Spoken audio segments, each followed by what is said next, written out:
مشرف صاحب کے دور میں ہوا تھا، اس زمانے میں D G I S I Kayani صاحب ہوتے تھے. مشرف صاحب کی جو رجیم تھی اس کو تو کہتے ہی ڈکٹیٹرشپ ہے. لوگوں کو فیلنگ آ رہی ہے کہ اسٹیبلشمنٹ اور جوڈیشری مد مقابل ہے. اسلام آباد ہائی کورٹ ججز نے ایک لیٹر لکھ دیا ہے کہ جی ایگزیکٹو اور ایجنسیز کی مداخلت ہو رہی ہے. یہ بات پہلے نہیں پتا تھی کیا؟ 6 الگ لوگ جن کے ساتھ الگ الگ سچویشنز پیش آئیں، اپنی بات کو شواہد کے ساتھ کیا وہ پروف کر پائیں گے؟ قاضی فائز عیسیٰ صاحب کہہ رہے ہیں سو موٹو میں لوں، لیکن کس کے خلاف؟ کون ہے جو مداخلت کر رہا ہے؟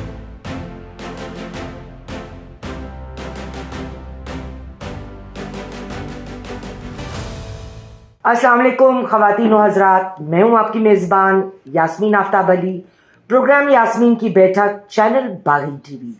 اور جیسے ہم نے کل یاسمین آفتاب علی کے ساتھ پہ سنیپ 10 منٹس کا ایک پروگرام کیا تھا منیب قادر کے ساتھ، آج منیب بھی ہمارے ساتھ موجود ہیں اور ان کے ساتھ بھی ہم ایک سنیپ پروگرام کرنے والے ہیں.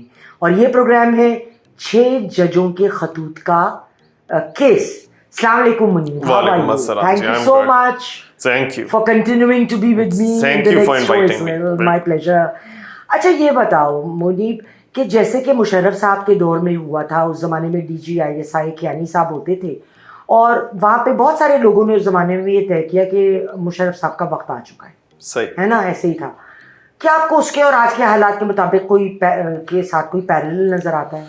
میرے خیال سے کہ مشرف صاحب کی جو رجیم تھی اس کو تو کہتے ہی ڈکٹیٹرشپ ہے. اب کیا ہے کہ الیکشن بھی ہو گئے، لوگ تو بڑا رو پیٹ رہے تھے کہ الیکشن رکھواؤ. اب ہمارے پاس ایک گورنمنٹ بھی آ گئی ہے، الیکٹڈ پریزیڈنٹ پرائم منسٹر بھی آ گئے.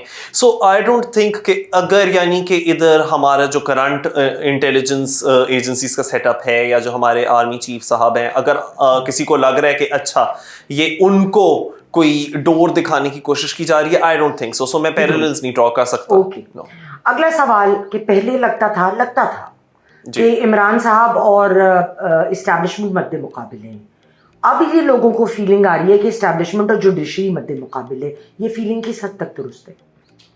نہیں، میرے خیال سے کہ ابھی بھی وہ جو establishment versus P T I کا ایک ہے نا بیٹل آف نروس کہ کون زیادہ دیر تک اپنے آپ کو اسرٹ کر سکتا ہے، یہ اسی کا حصہ ہے. سو ججز کو آپ کیا کر رہے ہو، پرٹیکولرلی جو سیاسی پارٹیاں وہ یہ بہت زیادہ کرتی رہی ہیں.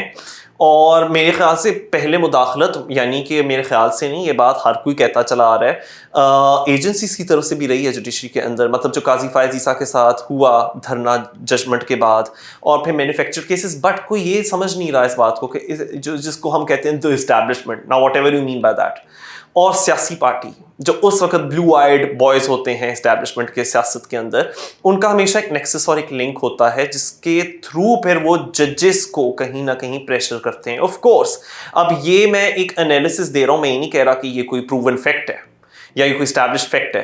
سو مجھے لگتا ہے کہ ابھی بھی یہ اس کے اندر نا یہ جو ٹگ آف وار ایک چل رہی ہے اس میں ججز کو دھکیلا جا رہا ہے. کیونکہ مجھے ایسا محسوس ہوتا ہے کہ پی ٹی آئی کو بڑی زور کی ہٹ پڑی ہے کہ جب سے جسٹس بندیال ریٹائر ہوئے ہیں اور ان کے جو سے شوق کے ججز تھے، جو ان کے من پسند ججز تھے، جیسے کہ میں کہنے کا مطلب اعجاز الحسن who was next in line to become chief justice, یا مظاہر نقوی، یہ اب لوگ آؤٹ ہو گئے ہیں. سو پی ٹی آئی وانٹس کہ ان کی ریپرزنٹیشن جوڈیشری کے اندر ہو، تو وہ اس چیز کو بہت اچھال رہے ہیں کہ 6 اسلام آباد ہائی کورٹ ججز نے ایک لیٹر لکھ دیا ہے کہ جی ایگزیکٹو اور ایجنسیز کی مداخلت ہو رہی ہے. یہ بات پہلے نہیں پتا تھی کیا؟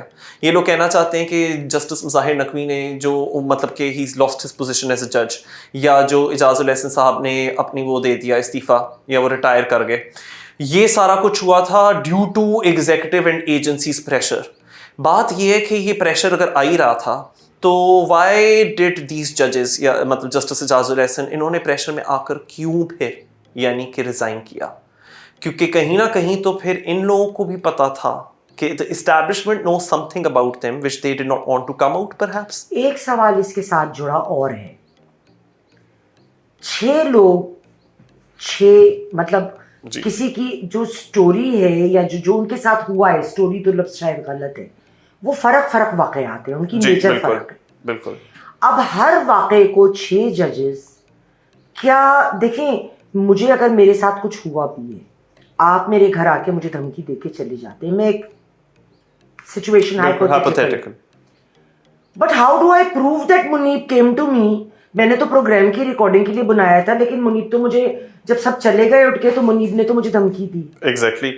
واٹ مائی کوسچن از کہ کیا 6 الگ لوگ जिनके साथ अलग अलग सिचुएशंस पेश आई, वो अपनी बात को शवाहिद के साथ, and I am not talking circumstantial evidence जिसमें बेनिफिट ऑफ डाउट अक्यूज्ड को जाता है, we talking about concrete evidence, we are concrete evidence, क्या वो प्रूव कर पाएंगे? आप एज ए लॉयर आपको कैसे? देखिए, मैंने अभी कुछ देर पहले ये बात कही थी कि मैं प्रूव नहीं कर सकता, यानी कि एस्टैब्लिश फैक्ट्स नहीं मैं बयान कर रहा।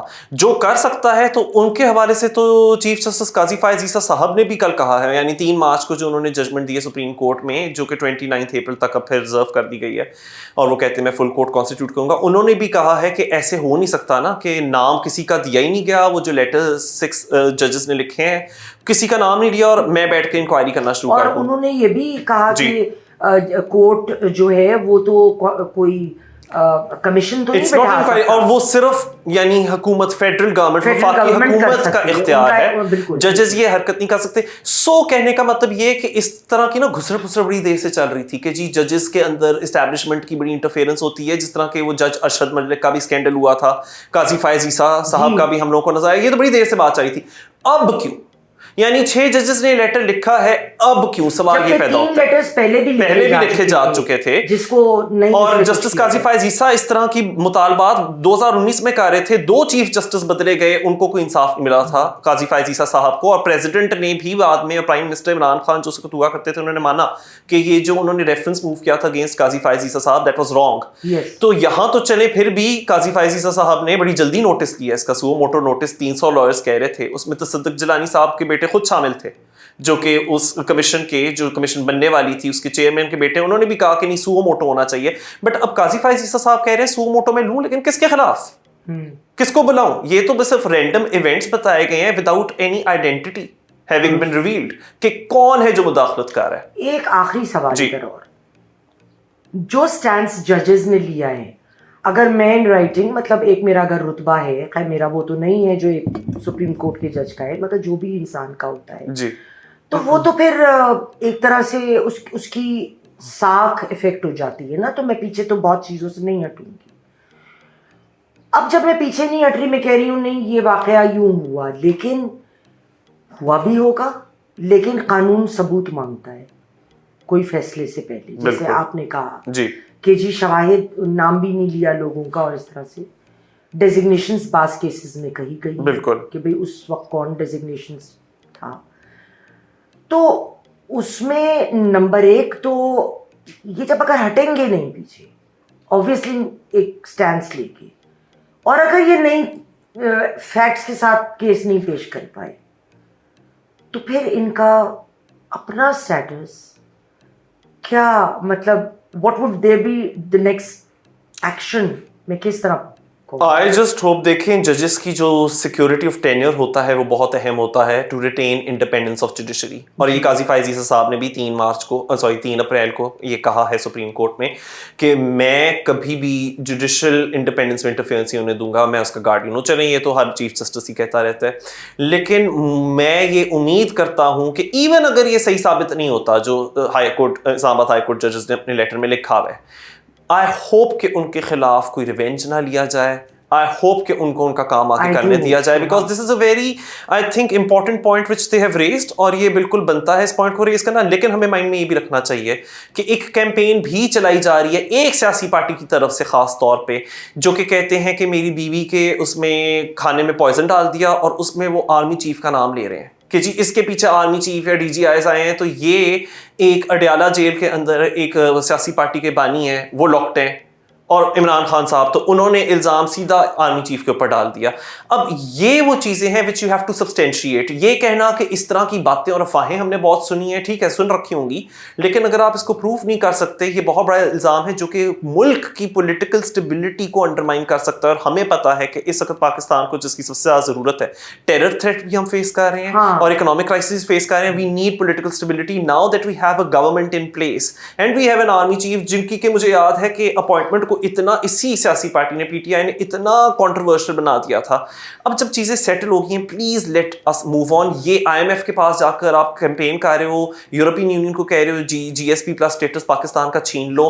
एक सवाल इससे जुड़ा मेरा आखिरी, supreme judicial council was not the forum for this letter. Absolutely not. Limited scope है. बिल्कुल. लेकिन contempt of court proceedings जरूर हो सकती थी. जी.